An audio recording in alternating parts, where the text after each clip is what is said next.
નમસ્કાર મિત્રો, સ્વાગત છે તમારું આપણી યુટ્યુબ ચેનલની અંદર। તો મિત્રો આપણે ઘણા સમય પછી આજે ફરી એક નવી અપડેટ આવી છે, જેના માટે થઈને આપણે વિડીયો લઈને આવી ગયા છીએ।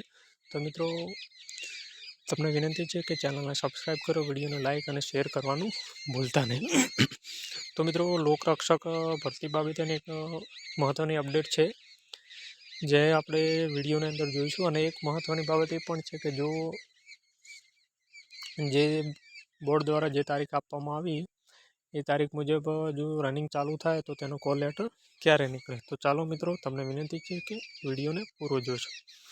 તો મિત્રો પોલીસ ભરતી બોર્ડ દ્વારા જે તેની વેબસાઇટ ઉપર જે મૂકવામાં આવી છે, તેની અંદર ગુજરાત પોલીસ ભરતી બોર્ડ દ્વારા જાહેર ક્રમાંકની બિન હથિયારી પોલીસ સબ ઇન્સ્પેક્ટર અને લોકરક્ષક કેડરની ભરતી અંગેની શારીરિક કસોટી સંભવિત જાન્યુઆરી 2025ના બીજા સપ્તાહમાં યોજવામાં આવનાર છે, જે અંગે તમામ ઉમેદવારોએ નોંધ લે।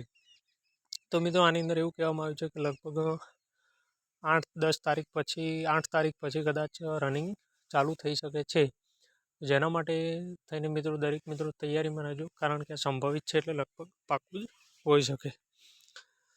ત્યારબાદ મિત્રો દરેકને પોલીસ ભરતી સંભવિત તારીખ જાન્યુઆરી અને બીજા સપ્તાહમાંથી થશે। તો દરેક મિત્રોને મૂંઝવણ હશે કે તો કોલ લેટર ક્યારથી ચાલુ થશે। તો મિત્રો જો જાન્યુઆરીના બીજા સપ્તાહમાં એટલે લગભગ 7-8 તારીખ જેવા શરૂ થાય તો કદાચ ડિસેમ્બરના એન્ડમાં એટલે 26-27 તારીખ જેવા, અથવા તો 1 જાન્યુઆરીથી કોલ લેટર ચાલુ થઈ જશે। કારણ કે જો બીજા સપ્તાહની અંદર લેવાની હોય તો તેના માટેનું ગ્રાઉન્ડ છે, તેની તારીખ છે, એ બધું ફાળવવામાં વાર લાગે, કયા ગ્રાઉન્ડ ઉપર લેવા છે। તો મિત્રો આગળ જોઈએ કે દરેક મિત્રોને કન્ફ્યુઝન હશે કે નવા અધ્યક્ષ આવ્યા એટલે હવે પેપર કેવું હશે। પણ મિત્રો હસમુખ પટેલ સાહેબ જે સિલેબસ આપીને ગયા છે તે મુજબનું જ પેપર હશે, એટલે સિલેબસ બહારનું નહીં હોય। તો કોઈ પણ મિત્રો મૂંઝવણ વગર પોતાની તૈયારીમાં લાગી જાય, તેમજ રનિંગ માટે પણ હવે મિત્રો જાગી જાઓ, કારણ કે હવે બહુ ટાઈમ નથી, 20-25 દિવસ જેવું છે। તો મિત્રો આ હતી આપણી માહિતી। મિત્રો તમને વિનંતી છે કે ચેનલને સબસ્ક્રાઈબ, વિડીયો ગમે તો લાઇક શેર કરવાનું ભૂલતા નહીં। અને હા મિત્રો, બીજા મિત્રો સુધી જરૂરથી પહોંચાડજો। જય હિન્દ, જય ભારત।